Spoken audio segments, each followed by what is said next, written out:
You plan your fitness, you strategize your business, you write out detailed grocery lists. But when was the last time you planned your submission to Allah? This Eid al-Adha, I want to ask you something uncomfortable. Are you planning to succeed in everything in life except for your religion? We love to say Eid Mubarak and go straight to the food and the outfits. But let's stop and remember this day is not just a celebration. It's a symbol of the ultimate test, submission. How about that for a leadership style? Prophet Ibrahim alayhi salam was told to sacrifice his son. And he was willing, no hesitation. That's not just obedience, that is commitment to submission. And in that moment, Allah showed us what real leadership looks like. Not control, but surrender. It's everything we haven't been told about what leadership should look like.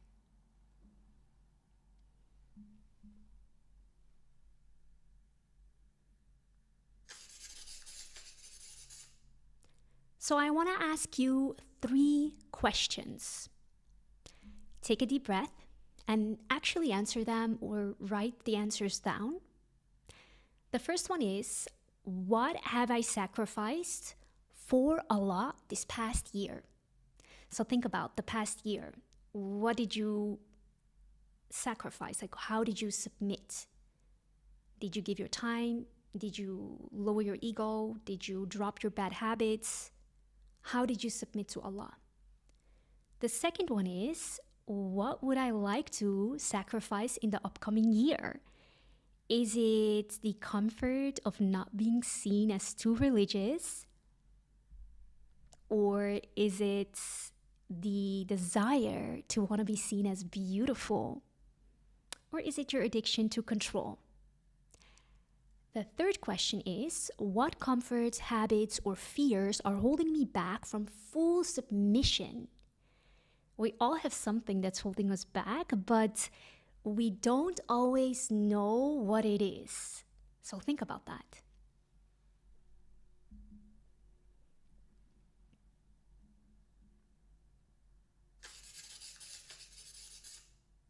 So just a little introduction. My name is Raisa Ghazi. I'm a leadership expert. I work in 5 continents, award-winning.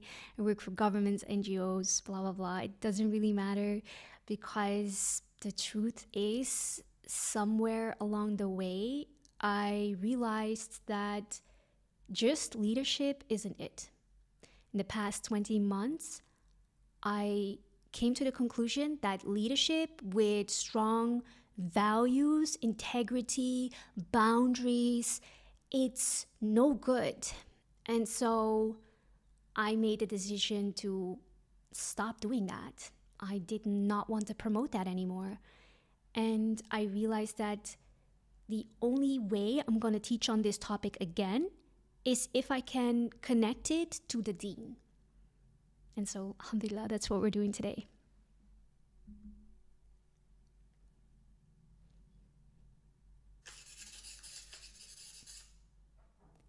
So the double standard we live in today is that we plan to make a difference in many things in our lives. We want to have more health. We want to have better fitness. We want to have a vacation that we enjoy. And so we plan for it. And we change things in our lives so we can have all those things. It's like we're being led by consumerism, by capitalism, by our desires and lusts. But do we plan to be a better Muslim as well? Do we plan for our religion? If we want to submit to Allah, we have to change ourselves first. Because Allah doesn't change the condition of a people unless we can change the condition of ourselves first. And in the end, Allah created us to worship Him. So the changes we're going to make should also Focus on that.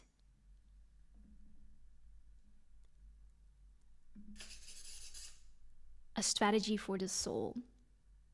So if you want to submit in a better way or more in the upcoming year, I want to give you some steps you can follow, which are part of a strategy.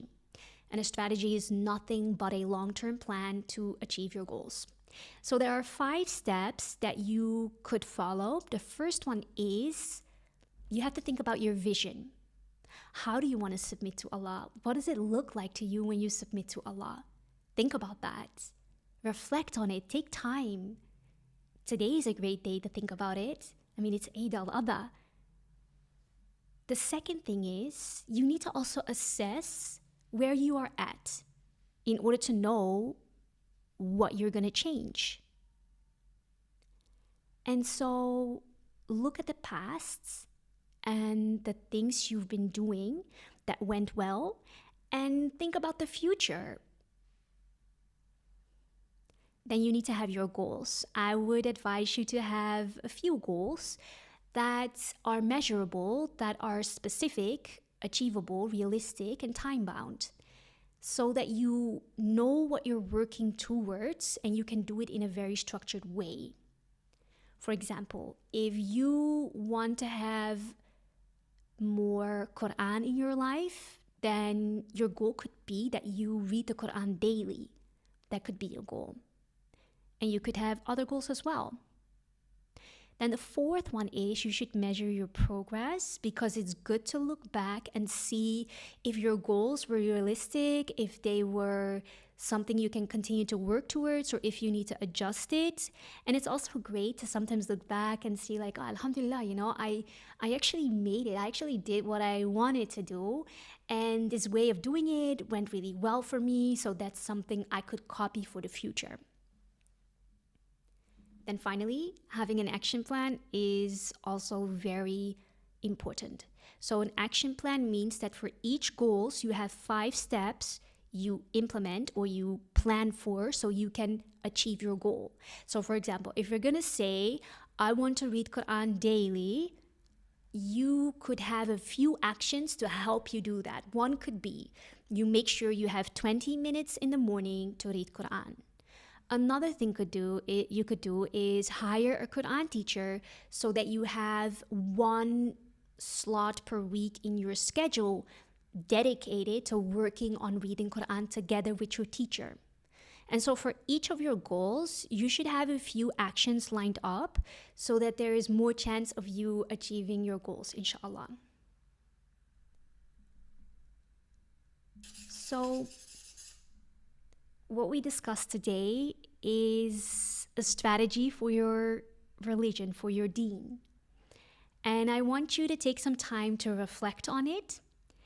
I mean, it's Eid al-Adha. There's no better way, no better day but today to reflect on if we are submitting and if we want to submit more and how we're going to do that. And I just want you to think about this day, because it's about sacrifice. It's about submission. Reflect on what that means to you. Eid Mubarak.